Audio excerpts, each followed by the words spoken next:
Hi friends, ఎలా ఉన్నారు? బాగున్నారు? ఈరోజు మనం ఉసిరికాయ తొక్కు పచ్చడి ఎలా చేసుకోవాలో చూద్దాం. ఈ రకంగా తొక్కు పచ్చడి కనుక చేసి పెట్టుకుంటే ఇది సంవత్సరం పాటు బాగా నిల్వ ఉంటుంది. దీనికోసం నేను 1 కేజీ ఉసిరికాయలు అయితే తీసుకున్నాను. ఈ ఉసిరికాయలని బాగా శుభ్రంగా ఉప్పేసి కడిగి పొడిగుడ్డతో బాగా శుభ్రంగా తుడుచుకోవాలి. తుడుచుకొని ఒక ఫ్యాన్ కింద ఒక అరగంట ఆరనివ్వాలి. అప్పుడు తడి అనేది లేకుండా ఉంటుంది. ఇప్పుడు వీటిని మనం చిన్న చిన్న ముక్కలుగా కట్ చేసుకోవాలి.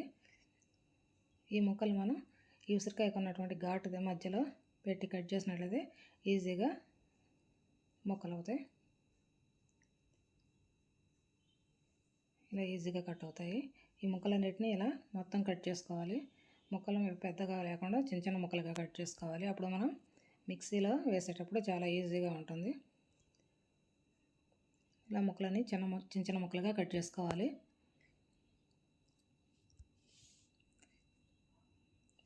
ఇప్పుడు మనం ఒక మిక్సీ జార్ తీసుకొని దాన్ని తడి లేకుండా శుభ్రంగా తుడుచుకోవాలి. మనం దీంట్లో సాల్ట్ ఒక 75 గ్రాములు, కేజీకి 75 గ్రాములు పడుతుంది. ఇప్పుడు ఈ మిక్సీ జార్లో ముక్కలను వేసి సగం ముక్కలు వేసి దాంట్లోకి సాల్ట్ సగం సాల్ట్ వేసుకోవాలి. 1 టేబుల్ స్పూన్ పసుపు వేసుకొని వీటిని గ్రైండ్ చేసుకోవాలి. ఇది మెత్తగా అవ్వకపోయినా పర్వాలేదు, కొంచెం కచ్చాపచ్చగా గ్రైండ్ చేసుకోవాలి.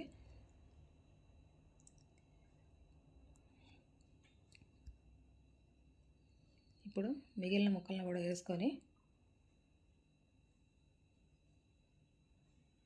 మిగిలినటువంటి సాల్ట్ కూడా వేసుకొని దాన్ని కూడా గ్రైండ్ చేసుకోవాలి. ఇలా గ్రైండ్ చేసుకున్న తర్వాత ఫస్ట్ ఆయిల్ మనం పసుపు వేసుకున్నాం కదా, దీన్ని కూడా వేసి రెండింటిని మొత్తం కలుపుకోవాలి. ఆ పసుపు కలిసేలాగా కలుపుకోవాలి.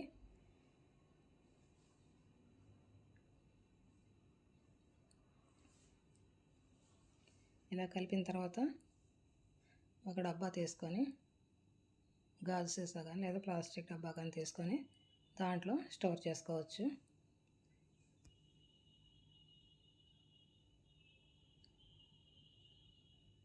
పచ్చడి ఇలా వేసేటప్పుడు దీన్ని బాగా అదిమి పెట్టి వేసుకోవాలి.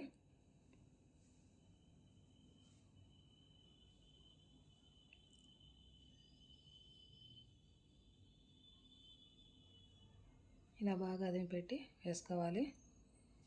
ఇది పచ్చడిలాగా మనం పులిహోర చేసుకోవచ్చు, లేదా పప్పులో చింతపండు బదులు ఈ పచ్చడిని కూడా వాడుకోవచ్చు. చాలా టేస్ట్గా ఉంటుంది.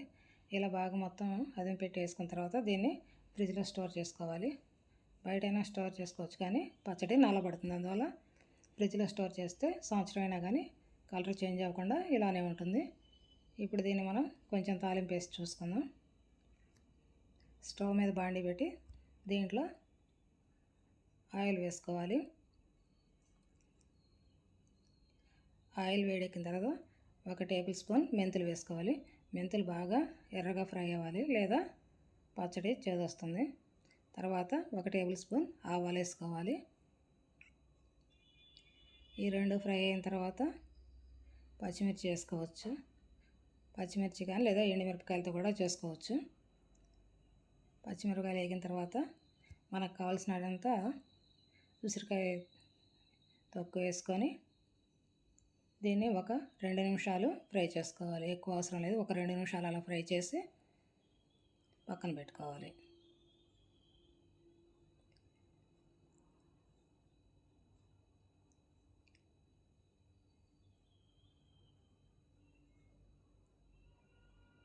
తర్వాత ఇది ఆరిన తర్వాత మిక్సీ జార్లో వేసుకొని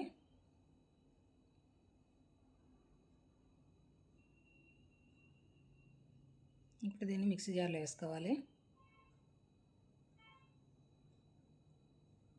దీంట్లో 4 వెల్లుల్లి రెబ్బలు వేసుకొని మెత్తగా గ్రైండ్ చేసుకోవాలి.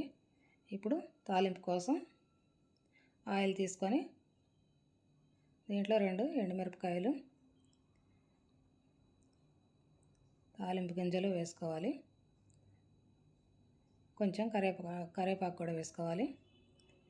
వేసుకొని బాగా ఫ్రై అయిన తర్వాత మనం ముందుగా మిక్సీ పట్టుకున్నటువంటి పచ్చడిని ఇందులో వేసుకొని కలుపుకోవాలి.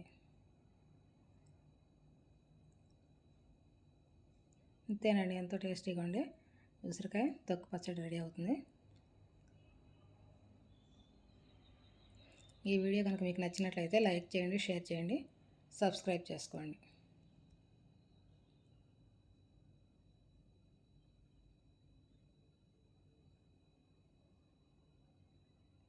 ఈ పచ్చడి మాత్రం చాలా టేస్టీగా ఉంటుంది.